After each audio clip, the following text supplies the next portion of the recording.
अस्सलाम वालेकुम नाज़रीन, मैं हूँ राना साजिद और आप देख रहे हैं स्पोर्ट्स स्पेशल के एक स्पेशल एपिसोड में आज हम आपके साथ हैं। और आज की एक स्पेशल गेस्ट हमारे साथ जो मौजूद है पाकिस्तान अंडर 19 टीम के बॉलिंग कोच राव इफ्तिखार अंजम। इफ्तिखार भाई बहुत शुक्रिया, थैंक यू सो मच। कैसे हैं आप? अल्हम्दुलिल्लाह बिल्कुल ठीक ठाक। बताइएगा, पाकिस्तान के लिए आप खेले हैं, 6 साल आपका कैरियर रहा और मीडियम पेसर के तौर पे आप आए पाकिस्तान टीम में, और कितना जो है बेस्ट तजर्बा रहा पाकिस्तान टीम के लिए खेलेंगे और क्या ख्वाब क्या मुस्तकबिल लेके आए थे? देखिए वो ब्लेस्ड टाइम था मेरा एज ए प्लेयर। कोई भी लड़का जो क्रिकेट खेलता है, जो बैट पकड़ता है या बॉल पकड़ता है, वो इसी मकसद के लिए पकड़ता है कि मैंने एक दिन अपने पाकिस्तान को नुमाइंदगी करनी है।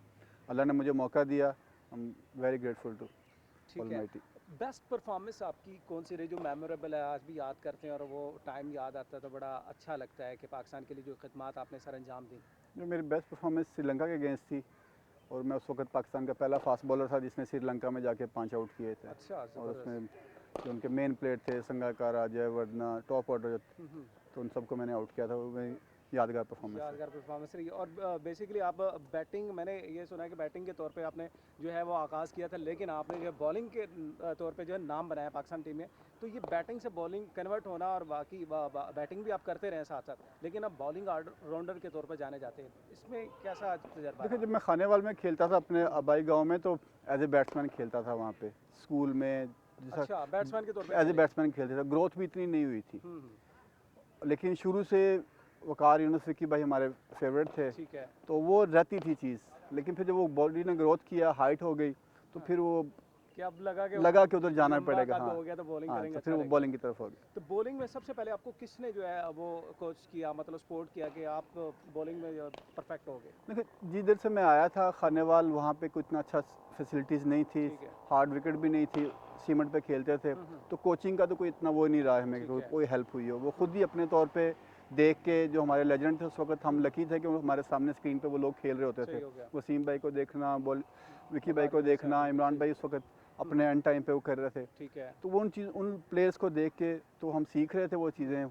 जो भी कोचिंग ली है वो टीवी से ही ली है। पाकिस्तान में कैसे एंट्री हुई पाकिस्तान कौमी टीम के लिए? कहाँ पे आप खेल रहे थे, कहाँ पे प्रैक्टिस कर रहे थे, और क्या मतलब ट्रायल दिए आपने जहाँ से आप पिक हुए, और पहला जो पिक किया था आपको किसने किया था कि ये पाकिस्तान के लिए खेलेगा ये लड़का? अल्हम्दुलिल्लाह, मेरा ये कि स्टार्ट फर्स्ट क्लास में बहुत अच्छा हो गया था। हम्म। मुझे एफर्ट तो करनी पड़ी थी, लेकिन जब मैं फर्स्ट क्लास खेला हूँ, मेरे डेब्यू में 5 आउट हो गए थे। अच्छा। अगला मैच हमारा जेड टेबल के खिलाफ था, ठीक है। तो उनके खिलाफ पहले इनिंग्स में मैंने 5 आउट किए। तो ज़बरदस्त। वहीं से मेरा जेड टेबल का मुझे ऑफ़र मिल गई। हम्म। तो फिर 2 साल बाद में जब उनका कप्तान बना, पहले साल मैं कप्तानी में हम चैंपियन भी हो गए। अच्छा, और ज़बरदस्त। फाइनल में मैंने 10 आउट किए। वो मैच लाइव आया, उसमें रज़ाक भाई खेल रहे थे, अब्दुल रज़ाक। अब्दुल रज़ाक कह रहे हैं, बिल्कुल सही। तो उसके बाद इंडिया ने आना था, उस कैंप के लिए मेरी सिलेक्शन हुई। रज़ाक भाई ने बड़ा उसमें मेरा सपोर्ट सपोर्ट किया किया आपको, कि जी बिल्कुल सही। अच्छा बॉलर है, मैं इसके साथ खेला हुआ हूँ। हम्म। तो फिर इस तरह फिर मेरी पाकिस्तान अच्छा, टीम में फर्स्ट जो आपकी सिलेक्शन इंडिया के टूर इंडिया आए जब थे? यहाँ पे फर्स्ट टाइम आई थी 2004 में, यस। फर्स्ट मेरी सिलेक्शन तब हुई थी। ज़बरदस्त। ये पाकिस्तान के किसी भी खिलाड़ी के लिए बड़ी जो है ऑनर की बात होती है कि ख़ासतौर पे इंडिया के खिलाफ खेलने जा रहा हो तो बड़ा जो है वो एक दिल भी करता है। और आपके दौर में ख़ासतौर पर शुएब अख्तर रहे हैं, फास्ट दुनिया के तेज़ तरीन बॉलर कहलाया जाता है। सेकंड नंबर पे मोहम्मद शमी भी दुनिया के दूसरे नंबर तेज़ तरीन बॉलर थे। जगह बनाना, और आपकी जो टेन्योर में राना नवीदुल हसन मौजूद रहे, अब्दुल रज़ाक आपके साथ खेले हुए हैं। तो मोहम्मद आसिफ, मोहम्मद आसिफ, हाँ बिल्कुल, वो उन्होंने उमर बड़ा अच्छा गुल, जो है, उमर गुल, ये सारी लाट सब इकट्ठे आपके स्टार्ट हुए हैं। दौर में थी। हाँ जी। जगह बनाना एक, आपको पता है कि कितना मुश्किल काम होता है कि 2 बॉलर खेल रहे हो तो तीसरे की जगह फिर मुश्किल से थोड़ी सी बनती है। तो कितना मुश्किल होता था कि ये दुआ करते थे कि मेरी कैसे जगह बनेगी, ये परफॉर्मेंस के ऊपर डिपेंड करते थे। मेरी जो एंट्री हुई थी पाकिस्तान टीम में, वो एकदम नहीं हुई थी। मैं उससे पहले 300 फर्स्ट क्लास की विकेटें ले चुका था। ठीक है। तो मैं 4-5 साल में फर्स्ट क्लास खेल रहा था। तो मुझे पता था कि ये जब चीज़ चल रही है वो एकदम नहीं मुझे मिली, और इसको मेंटेन करने के लिए भी ये अच्छी चीज़ होती है कि प्लेयर के माइंड में रहे कि कंपटीशन है। तो वो कंपटीशन था जो हमारा, मैं समझता हूँ कि मेरा उस वक्त में खेलना मेरे लिए एजाज़ की बात। मतलब एफर्ट करके आप पाकिस्तान की टीम का हिस्सा बने हैं, और यही जो कामयाबी होती है कि आप अपने जोर बाजू के ऊपर जो खेलते हुए परफॉर्मेंस देते हुए पाकिस्तान के लिए खेलें। ख़ासतौर पे आजकल कहा जाता है कि सिफारिश, ये पर्ची या इस तरह का सिस्टम, इसके वाले से क्या कहते हैं देखिए, कि वाकई में चलता है या बस बातें ही हैं? सिफारिश या लाइकिंग हो जाती है प्लेयर की, और इस तरीके से आपको ग्रेट प्लेयर भी मिले। वसीम भाई की एंट्री भी इसी तरह की से हुई थी, ठीक है। वो सिस्टम से नहीं आए थे, उनको बिल्कुल सही। पसंद किया गया था। विकी भाई को भी इसी तरीके से ये लाइकिंग होती है, और इसने आपको दिया। और इसमें कोई ऐसा ये नहीं होता कि किसी को नुकसान पहुंचाना होता है।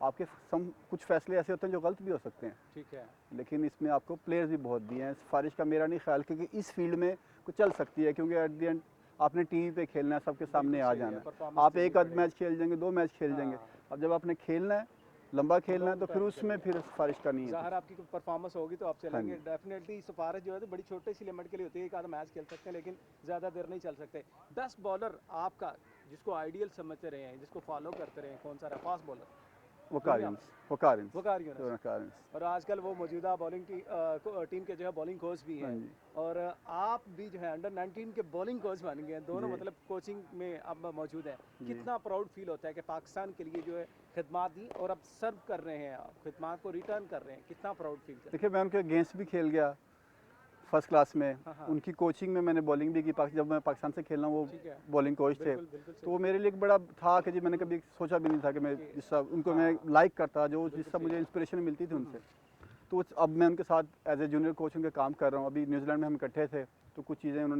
हमने डिस्कस की हैं, ठीक तो है। बहुत मज़ा आ रहा है उनके साथ काम करके। वो बहुत सपोर्ट करते हैं मुझे इसमें। बिल्कुल, पाकिस्तान में तो हमेशा से जो बॉलिंग अटैक है बड़ा अग्रेसिव रहा है, और पाकिस्तान में बड़े बड़े नाम पैदा किए हैं बॉलिंग में। लेजेंड के अगर नाम काउंट कर लीजिए तो इनकी लिस्ट ख़त्म नहीं होती। इमरान खान से लेकर और आज तक जितने भी बॉलर आ रहे हैं, एक से बढ़कर एक पाकिस्तान टीम के लिए जो है खिदमात सर अंजाम दे रहा है। राव इफ्तिखार अंजुम हमारे साथ मौजूद हैं, और आजकल ये जो है पाकिस्तान अंडर 19 टीम की जो है वर्ल्ड कप 2022 की तैयारी में मसरूफ़ है, और वहाँ पे बॉलिंग कोच के तौर पे जो है खिदमात सर अंजाम दे रहे हैं। इफ्तिखार भाई, बीइंग ए बॉलिंग कोच, क्या आप समझते हैं कि एक बॉलिंग कोच की जिम्मेदारियां क्या होती हैं? बॉलर बनाने में, तैयार करने में कितनी मेहनत करना पड़ती है? क्या क्या जो है एलिमेंट उसमें शामिल होते हैं? प्लस तो है कि राइट टैलेंट आइडेंटिफाई करना होता है, ठीक क्योंकि है। जी आपको पहला काम है सिलेक्शन से शुरू होता है। हम्म, हम्म, क्योंकि आप कितना भी इम्प्रूव कर लें, इतना कोई ज़्यादा फ़र्क नहीं डाल सकते कोचिंग सही। में। आपको पहले राइट टैलेंट को आइडेंटिफाई तो करना एक होता है। नेचुरल भी आपने देखा है हाँ कि जी, नेचुरल उसके किसमें अंदर है? एबिलिटी हो ताकि उसको ठीक है। पॉलिश किया जा सके। हम्म, तो ये चीज़ पहले है कि सिलेक्शन बहुत ज़रूरी है, ठीक है। आइडेंटिफाई करना कि यार इसके अंदर पोटेंशियल है। फिर उसके बाद उसकी कोचिंग या ग्रूमिंग होती है। तो एक लड़का निकल आता है, अब उसके कब आपको पता चलता है कि ये मीडियम पेसर बनेगा, फास्ट बॉलर बनेगा, या उसकी डिफरेंट जो टेक्निक्स होती हैं वो आप कैसे पिक करते हैं? एक्शन जो है फास्ट बॉलर का वो बता देता है आपको, ठीक है। क्योंकि जो पेस होती है, हम नॉर्मली आपने देखा होगा कुछ लीन स्ट्रक्चर के बॉलर थे, जैसा जाहिद भाई थे हमारे पास, अभी अकेडमी में कोचिंग भी कर रहे हैं वो। ठीक है। उनका बड़ा लीन स्ट्रक्चर था, लेकिन वो बहुत तेज़ बॉलर थे। हम्म, तो बेसिकली पेस जो होती है वो आपके एक्शन में होती है। आपका एक्शन बता देता है कि ये फास्ट बॉलर वाला एक्शन है या मीडियम पेसर वाला एक्शन है। आज मैं चाहूँगा कि हमारे नाजरीन को आप बताइएगा बॉलिंग की वो टिप्स जो आमतौर पे जो हमारे जितने देखने वाले यंगस्टर हैं, और ख़ासतौर पे जो फर्स्ट क्लास क्रिकेट खेल रहे हैं, और जो भी जहाँ पे भी क्रिकेट के फ़ैन हैं, वो जानना चाहेंगे कि बॉलिंग के लिए बेहतरीन जो ग्रिप होती है बॉल की, वो सबसे पहले जो सबसे इनिशियल मेरे ख्याल से वही होती है कि ग्रिप कैसे किया जा सकता है। वो नाजरीन को काइंडली बताइएगा, देखो, ग्रिप कैसे करते हैं बॉलिंग। जो आउटस्विंग बॉलर होते हैं, जिस तरह मैं आउटस्विंग बॉलर था, यस। मेरी ये थी, एंगल फर्स्ट स्लिप की तरफ होता था, रिस्ट है। बिहाइंड द सीम होती थी। हम्म, और जो जिनका मेनली इन स्विंग होगा, उनका ये चेंज हो जाएगा। उनका सीम का एंगल जो होगा वो फाइन लेग की तरफ चला जाएगा। लेकिन स्विंग के लिए रिस्ट का बॉल की सीम के पीछे होना बहुत ज़रूरी है। स्विंग के लिए। स्विंग के लिए तो आपको स्विंग मिलता ही तब है जब आपकी रिस्ट जो होती है वो सीम के पीछे होती है, उसको सपोर्ट करती है। और क्या कहते हैं, आउट स्विंग और इन स्विंग का दोबारा से बताइएगा। आउट स्विंग के लिए जो आपकी सीम पोजीशन होती है वो स्लिप की तरफ होती है। ठीक है। इन स्विंग के लिए आपकी सीम पोजीशन अंदर की तरफ होती है, जो कि फाइन लेग की तरफ जाती है, बैट्समैन के अंदर आती ठीक हो गया, ये आउट स्विंग और इन स्विंग हो गए। है नए बॉल के साथ। नए बॉल के साथ जो पुरानी बॉल है उसका हाँ, भी बता दें आप। उसमें ज़्यादातर वो डिपेंड करता है बॉल की कंडीशन पे, ठीक है।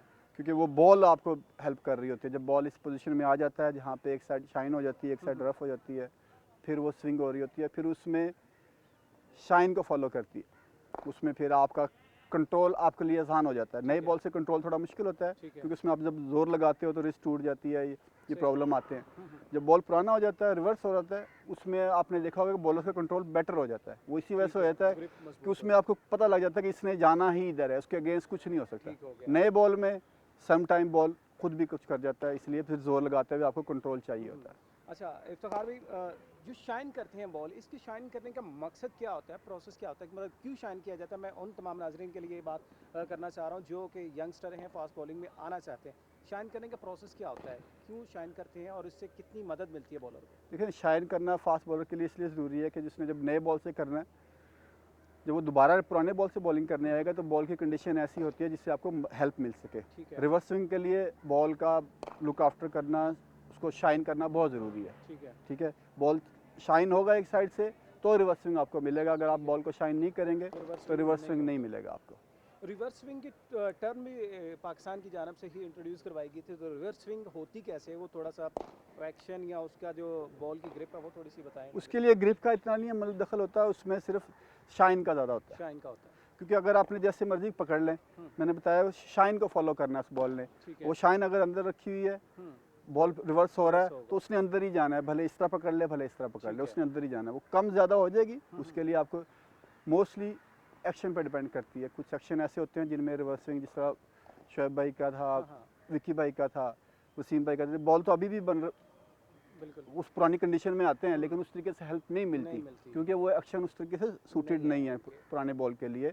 तो इसके लिए एक्शन का होना भी, स्लिंगिंग जिस तरह कहते हैं, वो होना बहुत ज़रूरी है। अच्छा, यार्कर लेंथ और जो है शॉर्ट पिच और आपकी जो फुल लेंथ बॉल है उसकी भी थोड़ी सी डिलीवरी की हमें जो टाइप्स बता दें कि वो किस तरह की जा सकती है। उसके लिए ग्रिप का कोई नहीं होता, उसमें वो आपके गेम प्लान का हिस्सा होती है। वो आपकी प्रैक्टिस के बाद आपका कंट्रोल आता है, उसमें फिर आप बैट्समैन के हिसाब से आपने कहाँ पे बॉल करना है, यॉर्कर करना है, बाउंसर करना है, लेंथ पे बॉल करना है, वो फिर आपकी टैक्टिकल चीज़ें जो प्लानिंग के हिसाब से चल रही होती है। ठीक हो गया। ये तो तमाम चीज़ें होंगी जो बॉलर की बॉलिंग ग्रिप के हवाले से और जो डिलीवरीज हैं उसके हवाले से की जा सकती हैं। बैट्समैन को ज़्यादा परेशान करने के लिए जो क्या हो गया